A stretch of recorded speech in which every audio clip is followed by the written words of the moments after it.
नमस्कार दोस्तों, एक बार फिर आप सभी का स्टडी 91 परिवार में बहुत बहुत स्वागत है। और जितने बच्चे जुड़ चुके हैं सभी को दोस्तों एक बार नमस्कार, जय हिंद, वंदे मातरम। तो आज आप सब देख सकते हैं कि यहाँ पर मैंने लिखाया है कि आइए प्रैक्टिस करें। तो सिर्फ मेरा उद्देश्य जो है रैंकिंग का प्रैक्टिस कराने का है, ठीक है ना। तो यहाँ पर आप सब देख सकते हैं कि रैंकिंग का, तो आइए सब लोग जुड़ जाइए और प्रैक्टिस की शुरुआत करते हैं रैंकिंग के क्वेश्चनों की। और बहुत ही बड़े लेवल के क्वेश्चन नहीं, मीडियम लेवल के क्वेश्चन आपको देखने को मिलेंगे जो आपके यूपीपी से रिलेटेड एग्जाम को जो है बढ़िया से कवर करेंगे। तो जितने बच्चे जुड़े हैं, क्योंकि वीडियो का एग्जाम तो बच्चों का हो रहा है ना। तो आज लास्ट एग्जाम होगा, फर्स्ट और सेकंड मीटिंग में इसके बाद समाप्त हो जाएगा। इसके बाद जो अगला टारगेट है वो आपका यूपीपी का ही रहेगा। तो यूपीपी के टारगेट को हम लोग बढ़िया तरीके से लेकर आगे बढ़ने वाले हैं। तो आप लोग भी अपनी तैयारी को दृढ़ संकल्प के साथ, अपनी नई स्ट्रेटजी के साथ, नई उम्मीद के साथ कि इस बार आपको सिलेक्शन लेना है, नई ऊर्जा के साथ आपको अपनी मेहनत में लग जाना है। और अगर बराबर आप मेहनत कर ले जाएंगे, रोज 4-5 घंटे आप पढ़ ले जाएंगे, तो आपका काम निश्चित तरीके से हो जाएगा। अगर आपने लापरवाही की, तो इससे पहले भी आपने एग्जाम दिया है, कहाँ क्यों नहीं हुआ वो भी आपको पता है। फिर से आप पुलिस का एग्जाम दोगे, फिर नहीं होगा, क्योंकि आपने बार बार वही गलती की है। अगर आपने गलती को स्वीकार किया तो सिलेक्शन निश्चित है, क्योंकि बहुत बड़ी वैकेंसी है इस बार। अगर इस बार नहीं तो फिर कभी नहीं, ये भी आपको ध्यान देना है। आइए बढ़ते हैं नेक्स्ट क्वेश्चन में। तो मॉडर्न हिस्ट्री, यहां देख सकते हैं कि आधुनिक इतिहास का जो इंडिविजुअल बैच है और साथ में सामान्य हिंदी का जो आपका इंडिविजुअल बैच है, वो सारी की सारी डिटेल यहां पर आप सबको देखने को मिलेगी। तो सीधे मैं लेकर चलता हूं क्वेश्चनों की तरफ। तो क्वेश्चन नंबर पहला यहां पर दोस्तों आप सबके सामने है। कह रहा है कि नीचे दिए गए प्रश्न को पढ़ें। 8 मित्रों के मध्य बी के ठीक दाईं ओर कौन बैठा है। क्वेश्चन को इसने शुरुआत में ही पूछ लिया है। तो प्रश्न कह रहा है कि नीचे दिए गए प्रश्नों को पढ़ें और 8 मित्रों के मध्य बी के ठीक दाईं ओर कौन बैठा है। तो नीचे दिए गए कथनों को पढ़ें। कह रहा है कि 8 दोस्त A B C D E F G और एच एक गोल मेज के चारों ओर रात्रि भोज कर रहे हैं। रात्रि भोज पर बैठकर रात्रि भोज कर रहे हैं। अब यहां पर कह रहा है कि 8 मित्र, कह रहा है कि एक गोल मेज के चारों ओर, तो एक गोल मेज के चारों ओर की बात कर रहा है, तो कहीं जगह है नहीं। तो एक गोल मेज जो होगा, मैं यहीं पर एक छोटा सा गोल मेज बना लेता हूं। तो 1, ये 2, ये 3, ये 4, ये 5, ये 6, ये 7 और ये 8, ये आपके जो है 8 मित्र हैं, यहां पर बैठे हैं। अब इसी के आधार पर जो चीजें हैं आपको यहां पर प्रश्न को करना होगा। प्रश्न ने कहा है कि ए बी के ठीक सामने बैठा है और ई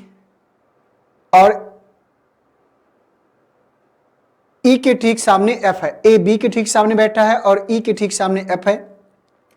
फिर कह रहा है कि सी ई और ए के ठीक बीच में है। प्रश्न ने कहा कि सी ई और ए के ठीक बीच में है। तो चलो शुरुआत करते हैं। प्रश्न ने कहा है कि ए बी के ठीक सामने है, तो ए जो है बी के ठीक सामने है। तो जो ए है दोस्तों वो बी के ठीक सामने है, तो यहां पर बी आ जाएगा। फिर आगे बोल रहा है और ई के ठीक सामने एफ है। ई के ठीक सामने एफ है, सी ई और ए के बीच में। तो जो सी है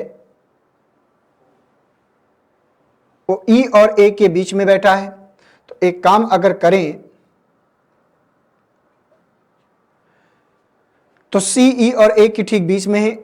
डी ए के ठीक दाहिनी ओर बैठा है। तो डी जो है ए के ठीक दाहिनी ओर बैठा है। पहले इस डिटेल को ले लीजिए कि डी ए के ठीक दाहिनी ओर बैठा है। अब यहां पर आ जाओ।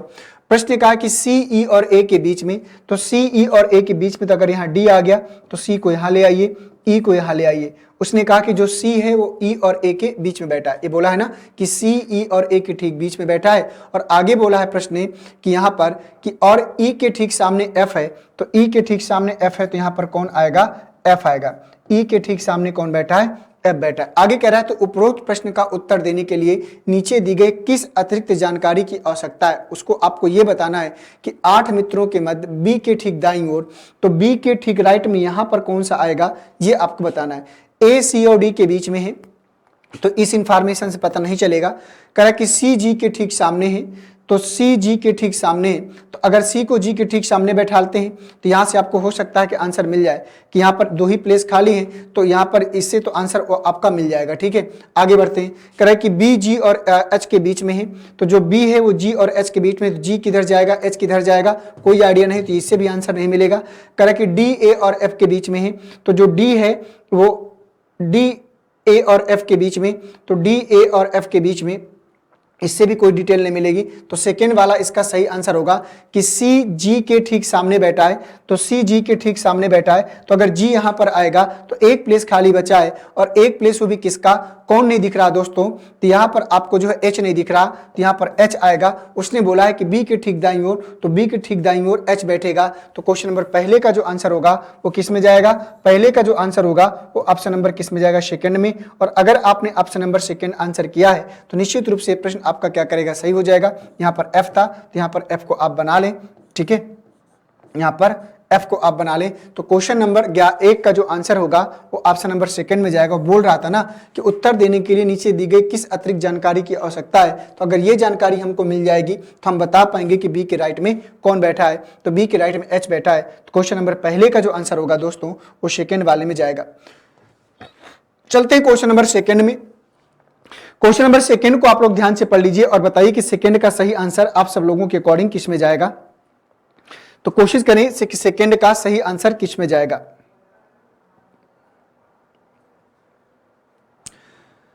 क्वेश्चन नंबर सेकंड क्या बोल रहा है, इसको ध्यान से देखते हैं। कह रहा है कि ए बी से लंबा है, डी सी से छोटा है किंतु ई से लंबा है। ऊंचाई को ध्यान में रखें तो केवल डी ही ए तथा बी के मध्य में है, तो कौन सर्वाधिक लंबा है, यह क्वेश्चन नंबर सेकंड। तो आपको बताना है कि इनमें से किसकी लंबाई सर्वाधिक है।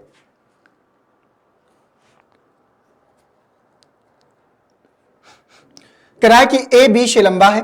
प्रश्न के अकॉर्डिंग अगर देखा जाए तो जो ए है वो बी से क्या है, लंबा है। तो ए बी से लंबा है, डी सी से छोटा किंतु ई से लंबा है। तो जो डी है वो सी से छोटा है किंतु सी से छोटा है। ऊंचाई को ध्यान में रखें तो केवल डी ही ए तथा बी के मध्य है। तो ऊंचाई को, वो प्रश्न बोल रहा है ऊंचाई को ध्यान में रखें तो केवल डी ही ए तथा बी के मध्य में है। तो जो डी है वो ए और बी के क्या है, मध्य में है। डी ए और बी के मध्य में है। ए तो बी से लंबा है तो ए को इधर ही रखना पड़ेगा। करा कि डी सी से छोटा है, ए बी से लंबा है, तो चलो हमने बना लिया। डी सी से छोटा किंतु ई से लंबा है, तो डी जो है सी से छोटा है, डी सी से छोटा किंतु ई से लंबा है। तो जी डी सी से छोटा किंतु ई से लंबा है। अब कह रहा है ऊंचाई को ध्यान में रखें तो केवल डी ही ए तथा बी के मध्य में है। तो केवल डी ही ए तथा बी के मध्य में, तो कौन सबसे लंबा है, तो सबसे लंबा तो दोस्तों ए ही होगा। तो दूसरे का जो आंसर होगा वो ए ही में जाएगा, क्योंकि सी और डी को आपको यहाँ एडजस्ट करना पड़ेगा, ये आपको ध्यान देना है। अगर डी ए और बी के बीच में मध्य में है तो यहाँ पर सी को लाना पड़ेगा और यहाँ पर ई को लाना पड़ेगा, और सबसे लास्ट में बी चला जाएगा। सबसे लास्ट में कौन चला जाएगा, बी। तो इसका जो क्रम बनेगा तो ए बड़ा हो जाएगा किससे, देखो ध्यान से देखो, इसका जो क्रम बनेगा कुछ इस प्रकार से आपका क्रम बनेगा यहाँ पर कि ए बड़ा है किससे, सी से, और सी बड़ा है किससे, डी से, और डी बड़ा है किससे, ई से, और ई बड़ा है किससे, बी से। इस प्रकार से जाएगा। तो देखो यहाँ पर ए बी से लंबा है तो ए बी से लंबा होगा। डी सी से छोटा तो डी सी से छोटा किंतु ई से लंबा है। ऊंचाई को ध्यान में रखें तो केवल डी ही ए तथा बी के बीच में है, तो डी ही ए तथा बी के बीच में जाएगा। तो सबसे लंबे की बात करा तो सबसे लंबा आपका ए वाले में जाएगा। बढ़ते हैं क्वेश्चन नंबर तीसरे में। क्वेश्चन नंबर तीसरे को ध्यान से पढ़ लीजिए और बताइए कि तीसरे का सही आंसर क्या होगा।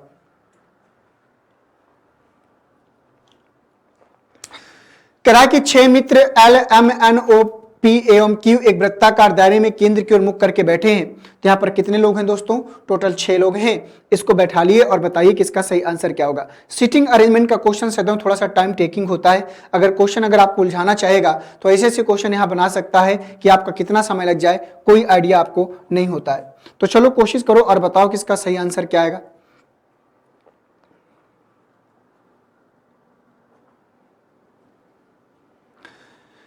करा कि 6 मित्र L M N O P की एवं क्यू एक गोलाकार दायरे में केंद्र की ओर मुख करके बैठे हैं।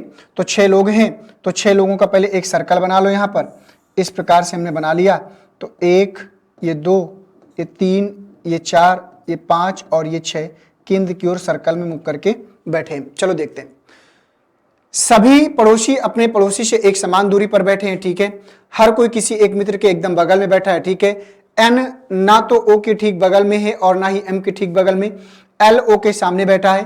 अब प्रश्न क्या कह रहा है कि एल ओ के ठीक सामने बैठा है, पी एन के बाईं ओर बैठा है। कह रहा है कि एल ओ के सामने, तो जो एल है वो ओ के सामने है, तो ओ के यहां ले आइए।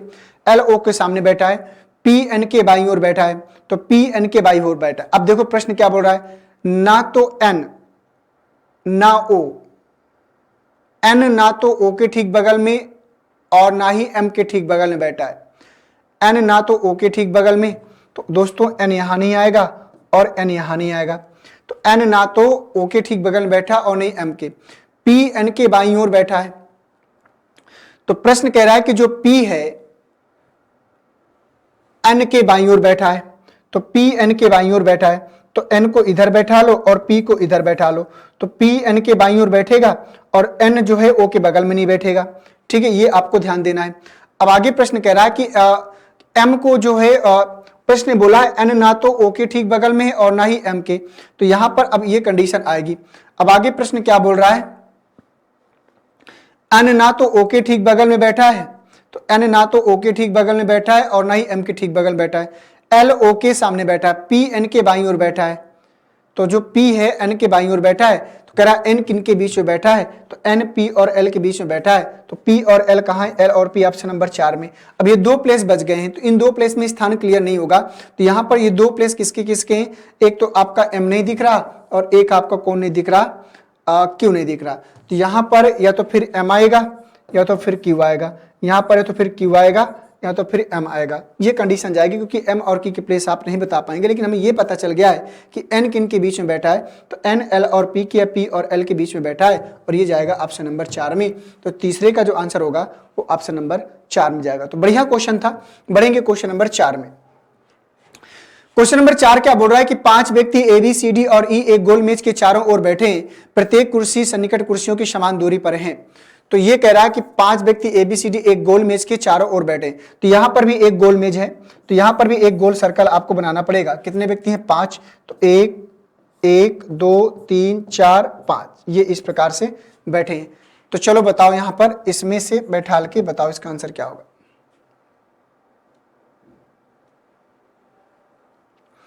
सी ए के तुरंत बाद बैठा है, ए डी, सी ए के तुरंत बाद बैठा है, बाद बैठा है कि बाएं बैठा है,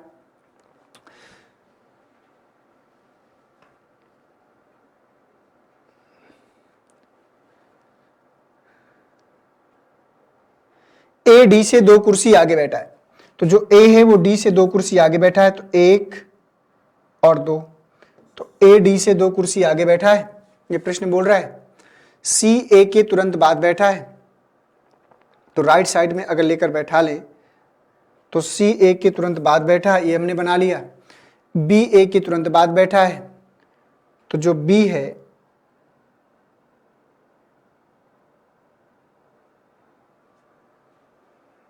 तो बी ए के तुरंत बाद नहीं बैठा है, तो बी ए के तुरंत बाद नहीं बैठा है, तो यहां पर हम करेंगे, तो बी को आप यहां बैठा लो, तो यहां पर क्या आएगा, बी, तो यहां पर ए बी सी डी ई, तो ई का प्लेस होगा। अब देखो पूछ क्या रहा है, निम्नलिखित में से कौन सा अवश्य सत्य है, तो अवश्य सत्य है ये आपको बताना है। डी बी के तुरंत बाद बैठा है, तो डी बी के तुरंत बाद, ए ई के तुरंत बाद, ए ई के तुरंत बाद, तो यहां पर आपको बताना है कि इनमें से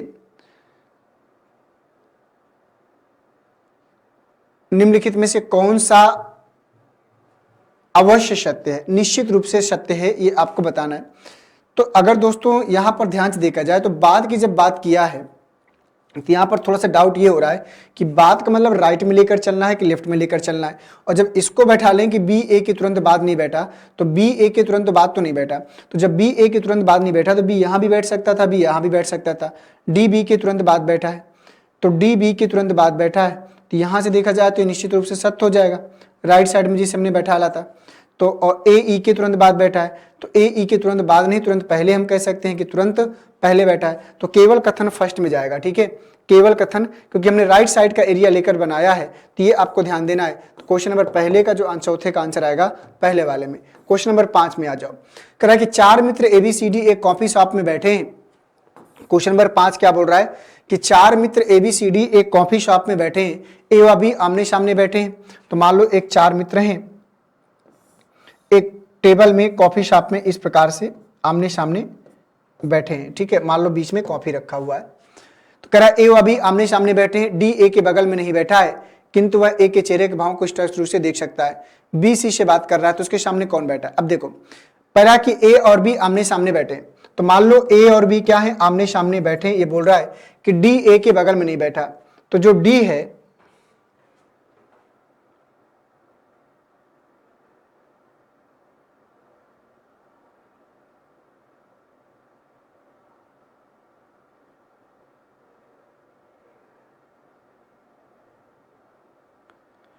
अब देखो यहां पर अगर ए व बी आमने सामने बैठे हैं, तो अगर ए व बी आमने सामने बैठे हैं तो डी ए के बगल में नहीं बैठा है। प्रश्न बोल रहा है कि जो डी है वो ए के बगल में नहीं बैठा है,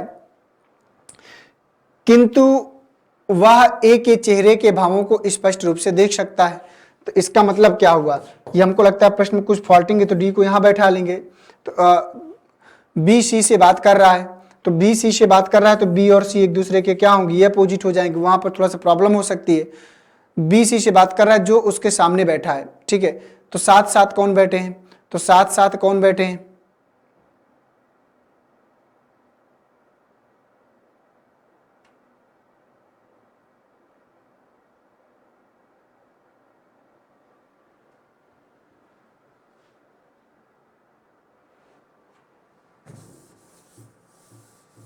ऐसे नहीं बनाएंगे। एक कॉफी शॉप में बैठे, ए और बी आमने सामने बैठे, डी ए के बगल में नहीं बैठा। तो मान लो कॉफी शॉप में इस प्रकार से टेबल लगा है, ऐसे मान लो एक इधर एक इधर, इस प्रकार से भी हम कर सकते हैं। ए बी आमने सामने बैठे हैं, तो मान लो अगर ए और बी ऐसे आमने सामने बैठे हैं तो ऐसे कर सकते हैं। डी ए के बगल में नहीं बैठा, तो डी ए के बगल में नहीं बैठा तो डी यहां पर आ जाएगा। कह रहा है कि डी ए के बगल में नहीं बैठा है, वह ए के चेहरे के भाव को देख सकता है, तो डी ए के चेहरे के भाव को देख सकता है, ठीक है। बी सी से बात कर रहा है, तो बी सी से क्या कर रहा है? बात कर रहा है। तो ऐसे भी करवत बात कर सकते हैं, जो उसके सामने बैठा है, जो उसके सामने बैठा है। साथ साथ कौन बैठे हैं? तो ए और सी साथ साथ बैठे हैं यहाँ पर, और यहाँ पर बी और डी कहीं साथ में आया है? नहीं आया, तो बी और डी साथ में नहीं आया, तो ए और जी साथ साथ बैठे। ऐसे बनाना था।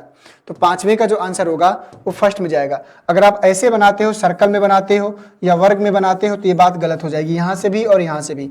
जब ऐसे बैठा लोगे तो मान लो बीच में ये आपकी टेबल रखी हुई है और यहाँ पर आप जो है चेयर में डालकर बात कर रहे हो, तो ए और सी साथ साथ बैठेंगे। तो पांचवें का जो आंसर होगा वो ऑप्शन नंबर फर्स्ट में जाएगा। क्वेश्चन नंबर 6 में आ जाओ। करा कि लड़कों की एक पंक्ति में सचिन बाएं से 11वें स्थान पर है और राज दाएं से 7वें स्थान पर। अगर वे अपने स्थान आदान प्रदान करते हैं तो सचिन बाइयों से 16वें स्थान पर हो जाता है। तो पंक्ति में कितने लड़के हैं? ये क्वेश्चन नंबर 6 का आपको बताना है कि टोटल इस पंक्ति में लड़कों की संख्या आपको जो है कितनी यहाँ पर देखने को मिलेगी। तो चलो बताओ इसका सही आंसर क्या आएगा।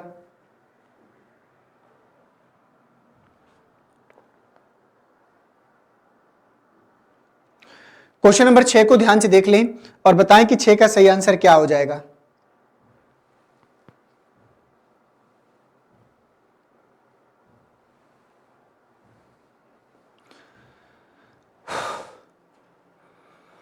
तो देखो ये पोजीशन इंटरचेंज वाला प्रश्न है। कह रहा है कि लड़कों की एक पंक्ति में सचिन बाएं से 11वें स्थान पर है। तो ध्यान से देखो भैया, मान लो सचिन है और जो सचिन की पोजीशन है वो बाएं से क्या है? 11वीं है, और इसके बाद और राज दाएं से 7वें स्थान पर है, और प्रश्न के अकॉर्डिंग जो राज है वो दाएं से क्या है? 7वें स्थान पर है। क्लियर? ठीक है। अगर वे आपस में स्थान आदान प्रदान करते हैं तो दोस्तों अगर ये स्थान आदान प्रदान करते हैं तो यहां पर क्या आएगा? राज, और यहां पर क्या आएगा? सचिन। ये प्लेस इनके चेंज हो जाएंगे, ठीक है, ये प्लेस इनके चेंज हो जाएंगे। तो कह रहा है तो सचिन बाईं ओर से 16वें स्थान पर हो जाता है। तो जो सचिन की पोजीशन है वो बाईं ओर से 16वीं हो जाती है। तो सचिन की यहाँ पर 2 पोजीशन है। जब स्थान बदलने के बाद सचिन राइट से 7वां और लेफ्ट से 16वां, तो यहाँ पर पंक्ति में कुल कितने लड़के हैं? तो प्रारंभ से स्थान 16 हो गया सचिन का, और अंत से स्थान कितना हो गया? 7 और -1, तो 7 से 13, 23 - 1 कितना हो जाएगा? 22। तो पंक्ति में कुल लड़कों की जो संख्या यहाँ पर निकल के आपकी आएगी वो 22 आएगी, और 22 कहाँ जाएगा? ऑप्शन नंबर सेकंड में जाएगा। तो 6वें का जो आंसर आएगा वो 22 के रूप में जाएगा, ठीक है। पोजीशन बदला तो पहले जो है प्रश्न के अकॉर्डिंग अगर देखा जाए तो सचिन प्रारंभ से 11वां था और राज जो है अंत से 7वां। जैसे प्लेस बदला तो यहाँ पर राज प्रारंभ से 11वां हो गया और सचिन अंत से 7वां हो गया। फिर दूसरी कंडीशन सचिन बाएं से 16वां। जब एक ही व्यक्ति का प्रारंभ प्रारंभ से और अंत से स्थान बताता है तो कुल व्यक्तियों की संख्या इक्वल टू फार्मूला होता है प्रारंभ से स्थान प्लस अंत से स्थान और -1। तो प्रारंभ से 16 और अंत से 7, 16 7 कितना हो गया 23, 23 -1 कितना आएगा 22 आंसर के रूप में आ जाएगा। तो 6 का जो आंसर आएगा वो ऑप्शन नंबर किस में जाएगा, सेकेंड में जाएगा। 6 के बाद चलेंगे क्वेश्चन नंबर 7 में। यह आ गया क्वेश्चन नंबर 7। 7 को ध्यान से पढ़ेंगे और बताएंगे कि 7 का सही आंसर क्या होगा। करा कि छात्रों की पंक्ति में राम बाएं से 10वें स्थान पर, क्या बोल रहा है कि छात्रों की पंक्ति में राम बाएं से 10वें तथा श्याम दाएं से 5वें स्थान पर है। जब राम एवं श्याम अपने स्थान बदल लेते हैं तो राम बाएं से 15वें स्थान पर हो जाता है। बताएं कि स्थान परिवर्तन के बाद श्याम दाएं से कौन से स्थान पर होगा। अभी मैंने एक क्वेश्चन इसका कराया था, एक स्टेप का और बढ़ा के पूछ रहा है। अब देखना यह है कि थोड़ा सा इसमें और परिवर्तन है, एक स्टेप आगे क्वेश्चन पूछा है। कुल बच्चों की संख्या तो मैंने निकालना सिखा दिया, एक स्टेप आगे पूछा है। तो चलो बताओ इसका आंसर क्या होगा। ऐसा नहीं कि पहली बार आप सबके सामने क्वेश्चन आ रहा है, इससे पहले न जाने कितनी बार कर चुके हो। कोशिश करो और बताओ कि इसका सही आंसर क्या हो जाएगा।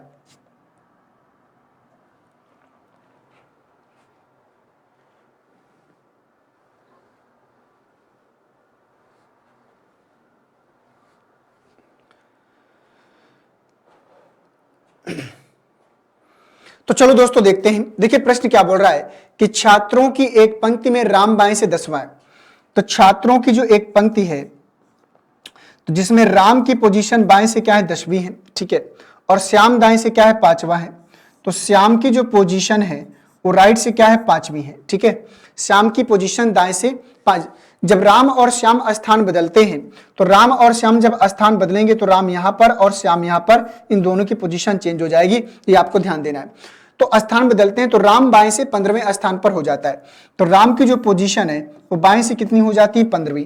तो यहां से राम की प्रारंभिक और अंतिम पोजीशन दिया है, तो पहले यहां से कुल बच्चों की संख्या निकालो। प्रारंभ से स्थान 15 और अंत से स्थान 5 और -1। 15 5 20, 20 में 1 घटा देंगे तो कितना आएगा 19। तो पंक्ति में कुल बच्चों की संख्या कितनी 19 है। तो बताएं कि स्थान परिवर्तन के बाद श्याम दाएं से किस स्थान पर है। तो स्थान परिवर्तन के बाद श्याम बाएं से 10वें स्थान पर है, तो दाएं से स्थान पूछ रहा है। तो मान लो एक पोजीशन है जिसमें श्याम जो है प्रारंभ से कितना है 10वें स्थान पर है, तो कह रहा है कि अंत से उसकी पोजीशन बताओ। तो यहाँ पर कुल बच्चों की संख्या हमने 19 निकाल लिया है। प्रारंभ से स्थान 10, अंत से स्थान x और -1, 10 में 1 घटा दो 9 बचेगा। तो x बराबर हो जाएगा 19 - 9 बराबर कितना निकल कर आएगा 10। तो श्याम की जो दाएं से जो पोजीशन निकल कर आएगी वो 10 निकल कर आएगी, और 10 कहाँ है ऑप्शन नंबर फर्स्ट में, 10वें नंबर पर। तो 7वें का जो आंसर होगा वो ऑप्शन नंबर फर्स्ट में जाएगा। और अगर आपने 7वें का ऑप्शन नंबर फर्स्ट किया है तो प्रश्न आपका सही हो जाएगा। क्वेश्चन नंबर 8 में आ जाओ। कुछ पुस्तकें एक पंक्ति में लगी हैं, दाईं ओर से 21वें पुस्तक और बाईं ओर से 28वें पुस्तक के बीच में 5 पुस्तकें। पुस्तकों की कुल संख्या 42 से अधिक है, तो पुस्तकों की कुल संख्या ज्ञात करके बताओ। क्वेश्चन नंबर 8 का आंसर आपको निकाल के बताना है कि 8 का सही जवाब आप सब लोगों के अकॉर्डिंग क्या हो जाएगा। कोशिश करें आप लोग।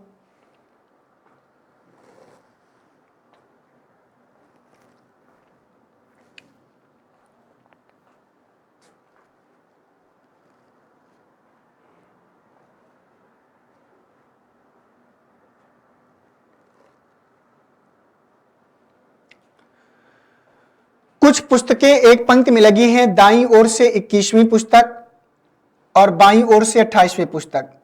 तो एक बाईं ओर से 28वीं पुस्तक और क्या बोल रहा है कि दाईं ओर से 21वीं पुस्तक, दाईं ओर से 21वीं पुस्तक, ठीक है। और के बीच में टोटल कितनी पुस्तकें हैं 5 पुस्तकें हैं। तो यहां पर पुस्तकों की कुल संख्या 42 से अधिक है, तो कुल संख्या आपको निकालना है। कुल संख्या निकाल लो। प्रारंभ से कितना है 28, बीच में कितना है 5 और अंत से कितना है 21, जोड़ो भैया। तो 21 और 5 कितना हो गया 26, 8 और 6 कितना हो गया 14, 2 2 4 और 1 5। तो कुल पुस्तकों की संख्या 54 है कहीं, ये है ऑप्शन नंबर 4 में। तो 8वें का जो आंसर होगा वो ऑप्शन नंबर 4 में जाएगा। अगर 8वें का 4 वाला 54 आपने किया है तो प्रश्न आपका सही हो जाएगा।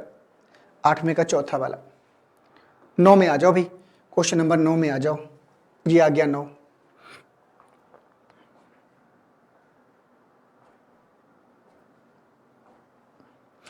कह रहा है कि किसी पंक्ति में एक व्यक्ति का स्थान दोनों तरफ से 23वां हो तो बताइए पंक्ति में कुल कितने लोग होंगे। तो दोनों तरफ से अगर 23वां स्थान है तो पंक्ति में आपको कुल लोगों की संख्या यहां पर बतानी है। बताइए क्वेश्चन नंबर 9 का सही आंसर क्या होगा। ये तो बहुत ही नॉर्मल सा क्वेश्चन है, तो बताइए इसका आंसर क्या होगा। जब एक ही व्यक्ति का प्रारंभ से और अंत से दोनों स्थान है यहां पर दिया है, दोनों ओर से 23, तो प्रारंभ से 23 और अंत से भी 23 और -1, तो 3 3 6 2 2 4 23 दूना 46 और 46 -1 कितना आएगा 45। देखो 45 है क्या, ये है सेकंड वाले में। तो 9 का जो आंसर होगा वो 45 निकल कर आएगा। अगर आपने 9 का 45 बताया है तो प्रश्न आपका ये भी सही हो जाएगा।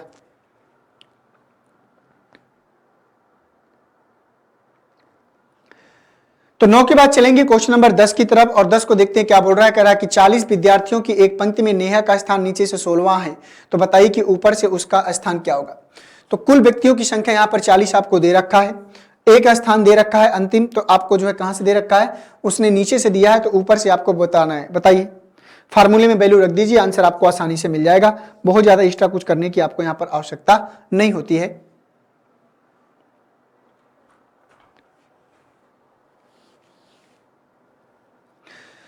चालीस विद्यार्थियों की एक पंक्ति में नेहा का स्थान नीचे से 16वां है, तो कुल व्यक्तियों की संख्या, तो यहां पर दोस्तों कुल व्यक्तियों की संख्या बराबर होता है प्रारंभ से स्थान प्लस अंत से स्थान और -1। तो कुल व्यक्तियों की संख्या आपके पास कितनी है, 40 है। तो नेहा का नीचे से स्थान दिया है, प्रारंभ से पूछा है x, नीचे से कितना दिया 16, 16 -1 कर लीजिए, तो x बराबर हो जाएगा 40 और 16 में 1 घटा देंगे 15, तो 40 में 15 घटा देंगे, 10 में 5 जाएगा, 5 3 में 2 जाएगा 25, 25 पोजीशन आएगी, और 25 कहाँ है तीसरे में, तो 10 का जो आंसर होगा वो तीसरे में जाएगा। ठीक है ना। तो अगर आपने 25 आंसर किया है तो ये भी प्रश्न आपका निश्चित रूप से सही हो जाएगा। बढ़ेंगे क्वेश्चन नंबर 11 में। एक पंक्ति में नरेंद्र दाएं से 7वां और उसी पंक्ति में नागेंद्र का स्थान बाएं से 6वां है। बताइए कुल व्यक्तियों की संख्या क्या होगी। नरेंद्र है एक और एक नागेंद्र है, ये ध्यान दीजिएगा, दो अलग अलग व्यक्ति हैं, सेम व्यक्ति नहीं है। एक नरेंद्र है और एक नागेंद्र है।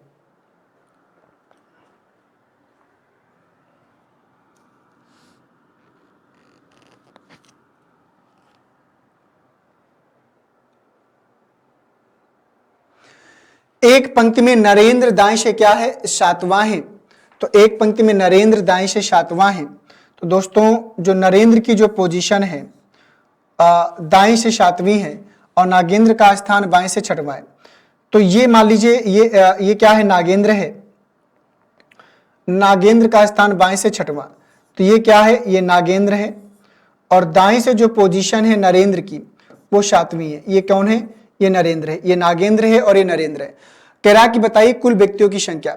मान लो नगेंद्र प्रारंभ से 6वां है और ये अंत से 7वां है। अब बीच में कितने लोग होंगे इसकी कोई आइडिया नहीं होता है, तो आपको ध्यान देना है कि अगर जब एक ही व्यक्ति का प्रारंभ से और अंत से स्थान बताए तो कुल बच्चों की संख्या आप बता सकते हो। जब दो अलग अलग व्यक्तियों का स्थान बताएगा, हमें इतना पता है कि यहाँ पर नगेंद्र प्रारंभ से 6वां है, तो नगेंद्र से पहले कितने लोग हैं, 5 लोग हैं, और इसके पीछे कितने लोग हैं, 6 लोग हैं, और एक ये और एक ये। लेकिन जो बीच की जो पोजीशन होगी यहाँ पर कितने लोग हैं, कोई आइडिया है क्या। मान लो आप प्रारंभ से 6वें पर हो, वो अंत से 7वें नंबर पर है, और प्रारंभ और अंत की पोजीशन बताना और बीच में कितने लोग होंगे उसका हमें कोई आइडिया नहीं होता है। तो जब ऐसी कंडीशन बोलेगा तो यहां पर याद रखना है आपको कि जब दो अलग अलग व्यक्तियों के प्रारंभ से और अंत से स्थान बताएगा और वहां पर आपसे मध्य की संख्या पूछेगा तो फाइंड आउट करना पॉसिबल नहीं होता है। जब एक ही व्यक्ति का प्रारंभ से अंत से पोजीशन बताएगा, जैसे मान लो कह दिया जाए कि नागेंद्र प्रारंभ से 6वां और अंत से क्या है 7वां, तो हमें पता है कि इससे पहले 5 लोग और इससे पहले कितने 6 लोग, तो 5 और 6 11 और एक खुद तो 12 आंसर आएगा। लेकिन यहां पर संभव नहीं हो पाएगा, तो इसका जो आंसर होगा 4,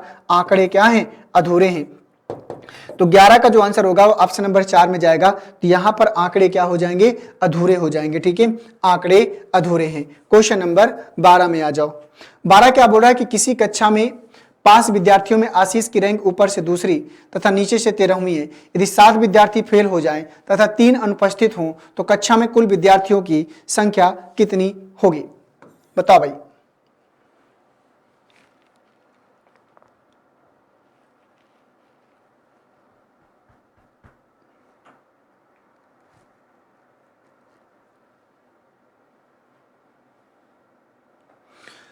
तो तो कक्षा में कुल विद्यार्थियों की संख्या आपको बताना है। तो आपको सावधानी से कि कक्षा में कुल विद्यार्थियों की संख्या यहाँ पर आपको कितनी देखने को मिलेगी ये आपको बताना है। तो चलिए कोशिश करिए और बताइए भैया। देखो प्रश्न क्या कह रहा है कि किसी कक्षा में पास विद्यार्थियों में आशीष की रैंक ऊपर से दूसरी, तो जो आशीष है, आशीष की रैंक ऊपर से क्या है, दूसरी है, और तथा नीचे से 13वीं है। तो एक ही व्यक्ति का प्रारंभ से और अंत से स्थान दिया, तो कुल व्यक्तियों की संख्या यहां निकाल लो। प्रारंभ से और प्लस अंत से और माइनस 13 2 15 और 15 में 1 घटा देंगे 14। तो यहां पर कुल विद्यार्थियों की संख्या 14 निकल कर आई। लेकिन उसने कहा है कि 7 विद्यार्थी फेल हो गए, तो 14 में से 7 विद्यार्थी क्या हो गए, फेल हो गए।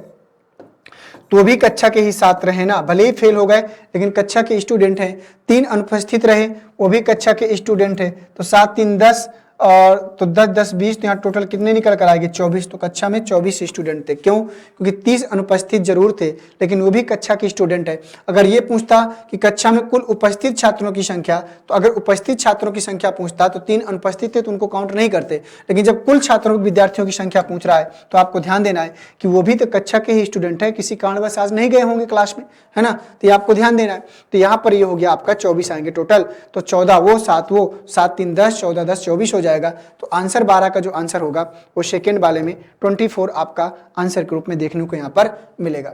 बढ़ेंगे क्वेश्चन नंबर 13 की तरफ। ये आ गया क्वेश्चन नंबर 13 को ध्यान से पढ़ लीजिए और बताइए कि 13 का सही आंसर क्या होने वाला है।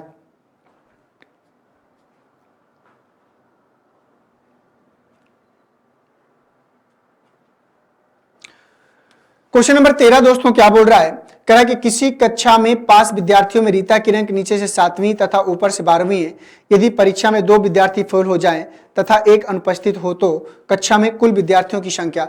यहां पर भी आपसे कुल विद्यार्थियों की संख्या ही पूछा है, तो लास्ट वाले शब्द को जरूर फोकस किया करिए कि आपसे पूछ क्या रहा है। तो चलिए कोशिश करिए, तब तक मैं थोड़ा सा पानी पी लेता हूं।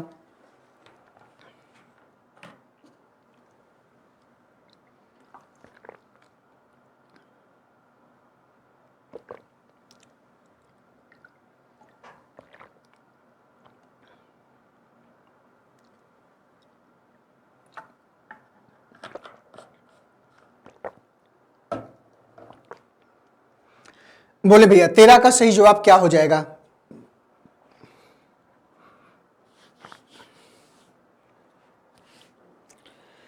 किसी कक्षा में पास विद्यार्थियों में रीता की रैंक नीचे से 7वीं है और तथा ऊपर से 22वीं है।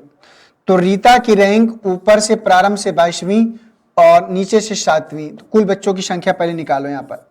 तो प्रारंभ से कितना है, 22 है, अंत से कितना है, 7 है, -1, तो 7 में 1 जाएगा 6, तो 22 और 6 कितना हो जाएगा, 28। टोटल 28 निकल कर आएगा। उसमें बोला है कि परीक्षा में 2 विद्यार्थी फेल हो गए, तो अभी 2 विद्यार्थी फेल हुए हैं और 1 अनुपस्थित भी रहा है, तो 28 और 3 कितना हो गया, 31। कुछ गड़बड़ है क्या, गड़बड़ है, ऊपर से 12वीं है, ये गड़बड़ है। 12 7 19, तो यहां कितना आएगा, 18। यहां पर कितना आएगा, 18 2 20 और 1 21 आएगा। यहां पर कितना आएगा, 21 आएगा। और 21 कहां जाएगा, फर्स्ट वाले में। ठीक है, वो हमने जब 22 कर लिया था तो वहां पे चीजें गड़बड़ हो गई थी, ये आपको ध्यान देना है। तो यहां पर भी आपको करना पड़ेगा 12। ठीक है, तो 13 का जो आंसर होगा वो फर्स्ट वाले में जाएगा। तो कक्षा में कुल विद्यार्थियों की संख्या यहां पर आपको देखने को मिलेगी वो 21 मिलेगी। कितनी मिलेगी, 21। 13 के बाद चलेंगे 14 में।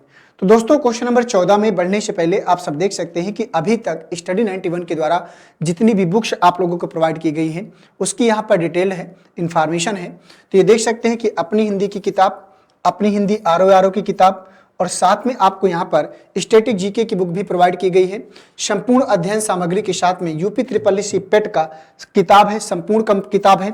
इसके बाद प्रैक्टिस सेट भी यहाँ पर आपको अवेलेबल किया गया है यूपी SSSC पेट का। वीडियो की बुक है हल प्रश्न पत्र के साथ में, और साथ में फ्री मॉडल टेस्ट पेपर भी यहाँ पर वीडियो की बुक के साथ में अवेलेबल कराया गया है। अगर इनमें से किसी भी बुक की आपको आवश्यकता है या ज़्यादा डिटेल और इन्फॉर्मेशन आप चाहते हैं तो इस नंबर पर आप कॉल करिएगा। ये आपको जो है फास्ट एंड फ्री डिलीवरी की बात की जा रही है, मतलब आपको जल्द से जल्द आपको डिलीवरी दी जाएगी और आप यहां पर फ्री डिलीवरी के साथ में बुक्स आपके घर पे पहुंचा दी जाएगी। क्वेश्चन नंबर 14 में आइएगा, करा कि एक पंक्ति में नागेंद्र का स्थान दाएं से 12वां है और उसी पंक्ति में नरेंद्र का स्थान बाएं से 15वां है। यदि इन दोनों के बीच में 8 लोग हों तो पंक्ति में व्यक्तियों की संख्या क्या होगी? ये बताओ भाई, पंक्ति में व्यक्तियों की संख्या क्या होगी? ऑप्शन नंबर 1, 2, 3 या 4 में से कौन सा इसका सही आंसर होगा, जिसको आपको बताना है। तो गजब का क्वेश्चन है क्वेश्चन नंबर 14। देखना यह है कि कितने बच्चे इसका सही आंसर कर पाते हैं। देखिए क्या बोल रहा है प्रश्न, यहां पर प्रश्न बोल रहा है कि एक पंक्ति में नागेंद्र का स्थान दाएं से कितना है? 12वां। तो एक पंक्ति में नागेंद्र का स्थान दाएं से 12वां और उसी पंक्ति में नरेंद्र का स्थान बाएं से 15वां, बाएं से 15वां और दाएं से कितना है? 12वां। और उसी पंक्ति में इन दोनों के बीच में 8 लोग हैं, इन दोनों के बीच में 8 लोग हैं। तो यहां से कुल व्यक्तियों की संख्या पहले निकाल लो। तो प्रारंभ से 15 और प्लस 8 और प्लस 12, 12, 8, 20, 10, 30 और 5, 35। तो यहां से कुल व्यक्तियों की संख्या कितनी आई? 35। ये जो निकल कर आया है, ये जो निकल कर आया है, ये निकल कर आया है अधिकतम बच्चों की संख्या। ये क्या निकल कर आया है? अधिकतम बच्चों की संख्या। ठीक है, अधिकतम 35, ये 35। अब यहां पर न्यूनतम निकालना है। तो दोस्तों एक बात बताओ, प्रश्न ये बोला है कि यहां पर नरेंद्र स्थान बाएं से 15वां है। तो नरेंद्र का जो स्थान है वो बाएं से क्या है? 15वां है। और ये बोल रहा है कि नागेंद्र का स्थान दाएं से 12वां है। तो ये नरेंद्र है और इसका स्थान क्या है? दाएं से कितना है? 12वां। और इन दोनों के बीच में क्या 8 लोग नहीं बैठ सकते? तो अगर 8 लोग बैठ सकते हैं तो यहां पर दोस्तों आपको ध्यान देना है। तो इसकी जब पोजीशन की बात करेंगे तो ये यहां से यहां तक कितना है? ये 12 था इस पोजीशन पर। अगर दोस्तों ये यहां से यहां तक 15 था तो 8 अगर यहां तक है तो यहां कितना बचेगा? 7, क्योंकि ये 8 जो लोग हैं ये तो इसमें ऐड कर लो, ये तो इसमें ऐड कर लो। तो 7 इधर, 12 इधर, तो 7 ये जो निकलेगा ये न्यूनतम निकलेगा। ये क्या निकलेगा? ये न्यूनतम निकलेगा। तो ये 7 और प्लस 12 और -1, तो 12, 7, 19, 19 -1 कितना आएगा? कुछ गड़बड़ तो नहीं हुआ? तो यहां पर 8 घटाएंगे तो 8, 7, 15।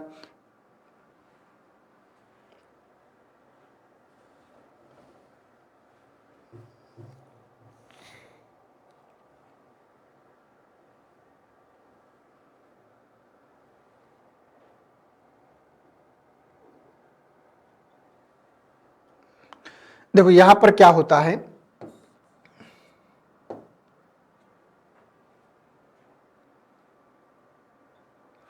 जो मध्य की जो पोजीशन होती है, यहां पर हमने गलती क्या की है इसको ध्यान से समझना।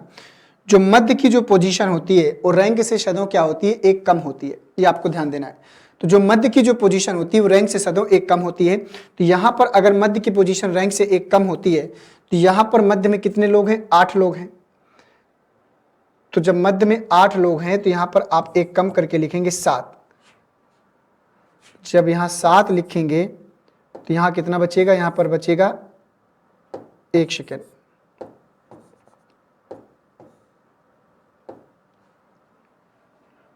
तो रैंक निकालना है तो यहां 9 लिखेंगे। तो 15 में 9 घटाएंगे यहां पर 6 आएगा। ठीक है, देखो ये करना पड़ता है। तो जो मध्य की जो पोजीशन होती है ना वो रैंक से सदैव एक अधिक होती है। तो मध्य की पोजीशन रैंक से एक कम होगी और रैंक मध्य की पोजीशन से एक अधिक होगी। अगर बीच में 8 लोग हैं तो यहाँ पर एक बढ़ाकर लिखेंगे 9, तो यहाँ बचेगा 6। तो ये हमने यहाँ पर मिस्टेक किया था। यहाँ पर करना क्या पड़ेगा? यहाँ पर 6 हो जाएंगे। यहाँ से यहाँ तक कितने हो गए? 6 और यहाँ से यहाँ तक कितने हो जाएंगे? 12 और -1। तो 12, 6, 18, 18 -1 कितना आएगा? 17। तो एक न्यूनतम जो अधिकतम बच्चों की संख्या हमने निकाला वो 35 और न्यूनतम 17। तो 35 और 17 ऑप्शन नंबर किस में जाएगा? सेकंड में जाएगा। ठीक है, ये आपको ध्यान देना है। एक तरीके से हम और कर सकते हैं। न्यूनतम निकालने के लिए फार्मूला होता है कि अधिकतम बच्चों की संख्या, अधिकतम बच्चों की संख्या हमने कितना निकाला? 35। अधिकतम बच्चों की संख्या माइनस मध्य की संख्या गुणे 2 और +2। इससे भी आप कर सकते हो। तो यहाँ पर 35 माइनस 8 दूनी 16, 16 2 18। तो यहाँ पर तो 15 में अगर 18 घटाएंगे तो यहाँ बचेगा 7, तो यहाँ पर यहाँ भी 17 आएगा। तो ये फार्मूला शॉर्टकट होता है न्यूनतम बच्चों की संख्या निकालने के लिए। क्या होता है कि अधिकतम बच्चों की संख्या माइनस मध्य की संख्या गुणे 2 और +2।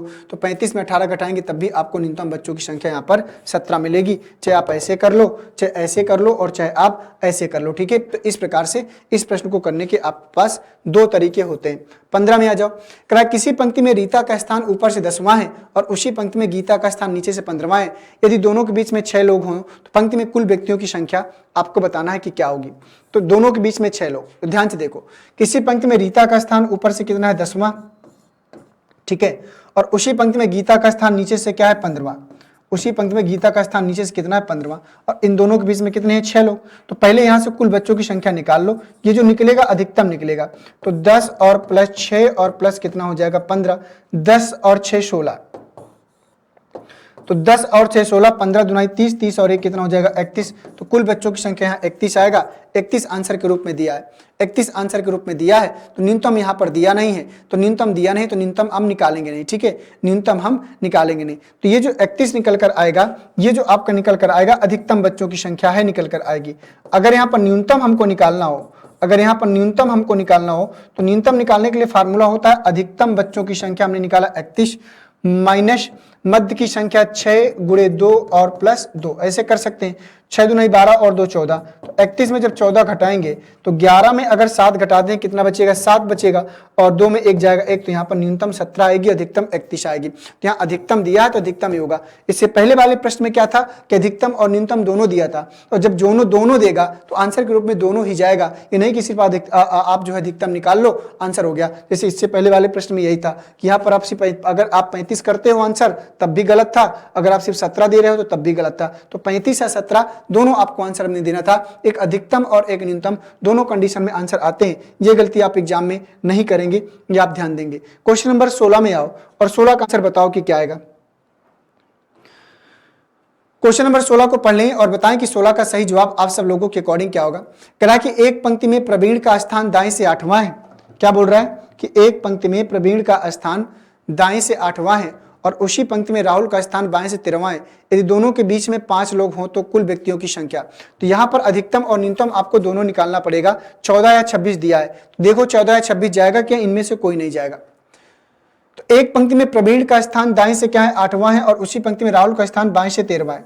तो बाएं से 13वां और दाएं से कितना है 8वां, और क्या बोल रहा है इनके बीच में कुल कितने लोग हैं 5 लोग हैं। इनके बीच में कुल कितने लोग हैं 5 लोग हैं। तो यहां से आपको निकालना है अधिकतम बच्चों की संख्या। तो अधिकतम निकालेंगे तो 13 और प्लस 5 और प्लस 8, 8 5 13 और 13 कितना हो गया 26, अधिकतम बच्चों की संख्या 26 ये आएगा। अब न्यूनतम निकाल लो। तो न्यूनतम निकालने के लिए फार्मूला अभी हमने जस्ट बात किया था कि अधिकतम बच्चों की संख्या माइनस मध्य की संख्या गुणे 2 और प्लस 2, 5 दुनाई 10 2 12, तो 26 में 12 घटा देंगे तो 6 में 2 जाएगा 4 और 2 में 1 जाएगा 1, 14 या 26 आंसर आएगा। 14 या 26 कहाँ है सेकेंड वाले में। तो क्वेश्चन नंबर यहाँ पर 16 का जो आंसर होगा वो सेकेंड वाले में जाएगा, और अगर आपने 16 का सेकेंड वाला किया है तो प्रश्न आपका ये भी सही हो जाएगा। आइए क्वेश्चन नंबर 17 में, एक पंक्ति में मेघा का स्थान दाएं से 11वां और उसी पंक्ति में स्नेह का स्थान बाएं से 7वां है। इस दोनों के बीच में 6 लोग बैठे हैं, तो पंक्ति में कुल बच्चों की संख्या आपको बताना है कि क्या आएगी। बताओ क्वेश्चन नंबर 17 का सही आंसर क्या आएगा, इसको ध्यान से देखकर बताना। ये बहुत ही गजब का क्वेश्चन है। अब देखना ये है कि कितने बच्चे इसका सही आंसर कर पाते। अगर एक ही लय में आप जाओगे तो क्वेश्चन आपका गलत हो जाएगा, क्योंकि यहाँ पर थोड़ा सा है चेंजमेंट। अब वो चेंजमेंट क्या है मैं बाद में बताऊंगा, पहले आप लोग कोशिश कर लीजिए कि आप लोगों के अकॉर्डिंग इसका आंसर क्या आएगा। अपने अकॉर्डिंग आप लोग आंसर बताओ, फिर मैं तो इसका आंसर बता ही दूंगा। कह रहा कि एक पंक्ति मेघा का स्थान दाएं से 11वां है, उसी पंक्ति में स्नेहा का स्थान बाएं से 7वां। ये बाएं से 7वां है और उसका दाएं से क्या है 11वां है, उसका दाएं से क्या है 11वां है, और इन दोनों के बीच में क्या है 6 लोग। तो इन दोनों के बीच में क्या है 6 लोग। तो यहां पर आपको पहले अधिकतम बच्चों की संख्या निकालना है। अधिकतम बच्चों की संख्या प्रारंभ से 7 और 6 और प्लस 11, तो यहां पर 7 6 13, तो 13 और 11 कितना हो जाएगा 24। तो 13 और 11 कितना हो जाएगा 24। तो यहाँ पर कुल बच्चों की संख्या 24। अब आपको लग रहा होगा सर न्यूनतम यहाँ पर नहीं निकलेगा। न्यूनतम की अगर बात करेंगे तो न्यूनतम बात करेंगे तो कैन नॉट डिटरमाइन हम ज्ञात नहीं कर सकते। क्यों? क्योंकि न्यूनतम तभी निकलता है, न्यूनतम तभी निकलेगा जब मध्य की पोजीशन छोटी पोजीशन से कम 2 कम हो। मध्य की पोजीशन जो हो, ये जो मध्य की पोजीशन है छोटी पोजीशन के अंक से, छोटी पोजीशन लेफ्ट से भी हो सकती है और छोटी पोजीशन राइट से भी हो सकती है। तो मध्य की पोजीशन को छोटी पोजीशन के अंक से कम 2 कम होना चाहिए। ये कितना कम है? मात्र 1 कम है। तो यहाँ पर पॉसिबल नहीं हो पाएगा, ठीक है ना। तो ये आपको ध्यान देना है। तो यहाँ पर कैन नॉट डिटरमाइन, तो यहाँ पर व्यक्तियों की संख्या क्या हो सकती है? तो व्यक्तियों की संख्या पंक्ति में 24 ही होगी। तो यहाँ पर 10 का आने का कोई सवाल नहीं बनता। ये भी गलत, ये भी गलत। तो इसका जो आंसर होगा पहला पहला वाला सिर्फ अधिकतम ही निकाल सकते हैं, न्यूनतम नहीं निकाल सकते हैं इसका आंसर। ठीक है, न्यूनतम नहीं निकाल सकते हैं, ये आपको ध्यान देना है। इसका डिटेल अगर आपको जानना है तो आपको पुरानी क्लासों में जाना होगा, वहां मैंने डिटेल में बताया है कि यहाँ पर क्यों इसका न्यूनतम फाइंड आउट नहीं हो सकता है। ठीक है, चलते हैं क्वेश्चन नंबर 18 में। क्वेश्चन नंबर 18 को ध्यान से पढ़ लीजिए और बताइए कि 18 का सही आंसर क्या आएगा। क्वेश्चन नंबर 18 क्या बोल रहा है कि एक पंक्ति में रोहन का स्थान दाएं से 9वां है और उसी पंक्ति में अजय का स्थान बाएं से 13वां है। यदि इन दोनों के बीच में 10 लोग बैठे हैं तो यहाँ पर पंक्ति में कुल न्यूनतम संख्या, तो न्यूनतम निर्धारित नहीं कर पाएंगे। न्यूनतम क्या कर सकते हैं, निर्धारित ही नहीं कर पाएंगे। क्यों? क्योंकि देखो यहाँ पर जो छोटी पोजीशन है वो मध्य की पोजीशन, देखो यहाँ पर बाएं से कितना है 13वां, अभी मैंने बताया था बाएं से 13वां, और दाएं से कितना है 9वां, दाएं से कितना 9, और मध्य में कितने लोग हैं 10 लोग। अब जब मध्य में 10 लोग हैं तो यहाँ पर जो छोटी पोजीशन है वो मध्य के अंक से कम, जो मध्य की पोजीशन को छोटी पोजीशन से 2 कम होना चाहिए, लेकिन ज्यादा हो रहा है तो यहाँ पर न्यूनतम तो ज्ञात ही नहीं कर सकते, न्यूनतम ज्ञात ही नहीं कर सकते। तो 18 का जो आंसर होगा वो ऑप्शन नंबर 4 में जाएगा। और ये जो क्वेश्चन है अक्सर आप लोग गलत कर देते हो। अब क्यों नहीं करते, मैं आपको रीजन दिखा देता हूं। यहाँ पर देखो ध्यान से, एक पंक्ति में अजय का स्थान बाएं से 13वां है, ध्यान से देखो, एक पंक्ति में अजय का स्थान बाएं से क्या है 13वां है, ध्यान से समझना, और रोहन का स्थान दाएं से क्या है 9वां। तो रोहन का जो स्थान है वो दाएं से कितना है 9वां, और इन दोनों के बीच में कितने लोग हैं 10 लोग हैं, इन दोनों के बीच में 10 लोग। भाई जब अंत से टोटल 9 ही लोग हैं, ध्यान से समझना, जब अंत से टोटल 9 ही लोग हैं तो जब 9 ही लोग हैं तो जब 9 लोगों में 10 लोग कैसे आएंगे बीच में, बताओ, आप खुद बताओ। जब अंत से पोजीशन में 9 ही लोग हैं तो इन 9 लोगों के बीच में अगर ये व्यक्ति यहाँ पर 9वां बैठा है अंत से इस पोजीशन पर, यहाँ पर 13वां है, तो यहाँ पर जब ये 9 ही लोग हैं यहाँ पर तो 10 बीच में कैसे आ जाएंगे, संभव है? नहीं संभव। इसलिए न्यूनतम संभव नहीं हो सकता है, तो निर्धारित नहीं ज्ञात कर सकते। तो 18 का जो आंसर होगा वो 4 में जाएगा। 18 के बाद चलेंगे क्वेश्चन नंबर 19 में। एक पंक्ति में मनीष का स्थान बाएं से 13वां है, उसी पंक्ति में आशीष का स्थान दाएं से 7वां है। यदि दोनों के बीच में 8 लोग हैं, यहां पर भी देखो, यहां भी प्रॉब्लम है। तो कह रहा है न्यूनतम बच्चों की संख्या, तो यहां पर भी वही कंडीशन लागू होती है। आप आंसर बताओ भाई, आप इसका आंसर बताओ। अभी तक तो मैंने ढेर सारे क्वेश्चन आपको करा दिया है, यहां पर भी न्यूनतम पूछ रहा है, कुल न्यूनतम संख्या क्या हो सकती है, इसको ध्यान से देखो और बताओ आप लोग।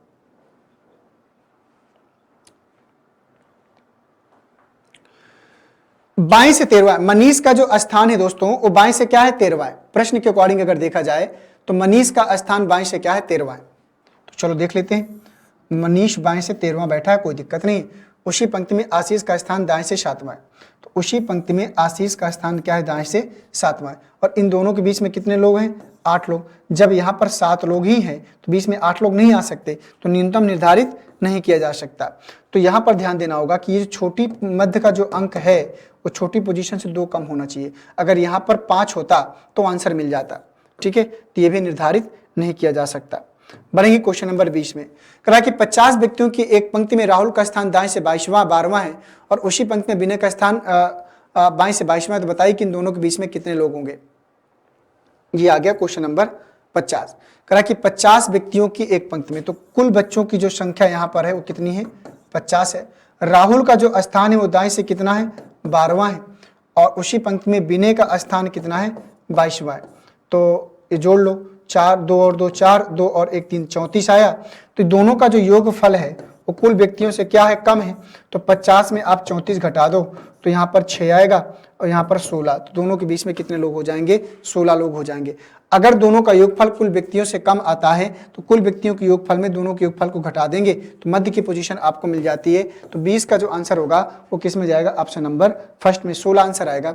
और जिन बच्चों ने 16 आंसर किया होगा उन सभी का प्रश्न क्या करेगा, सही हो जाएगा। क्वेश्चन नंबर 21 का आंसर बताओ।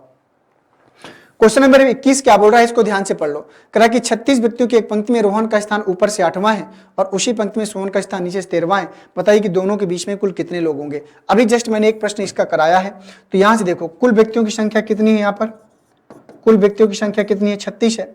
रोहन का जो स्थान है वो ऊपर से 8वां है और उसी पंक्ति में सोहन का स्थान 13 है। 13 8 कितना हो गया 21 हो गया। 13 8 कितना हो गया 21। तो कुल व्यक्तियों से इन दोनों का योगफल क्या है कम है, तो 36 में 21 क्या करेंगे, घटा देंगे, तो 6 में 1 जाएगा कितना, 5, 3 में 2 जाएगा 1, तो कितना आएगा 15, और 15 कहाँ जाएगा, ऑप्शन नंबर फर्स्ट में। तो 21 का जो आंसर होगा वो फर्स्ट में जाएगा। और अगर आपने 21 का फर्स्ट वाला आंसर किया है तो निश्चित रूप से प्रश्न आपका सही हो जाएगा। बढ़े नेक्स्ट क्वेश्चन की तरफ। तो दोस्तों यहाँ देख सकते हैं कि यहाँ पर नितिन सर के द्वारा जो हैंड रिटन ई बुक्स आप लोगों को प्रोवाइड किया गया है उसकी कुछ डिटेल और यहाँ पर इंफॉर्मेशन थी।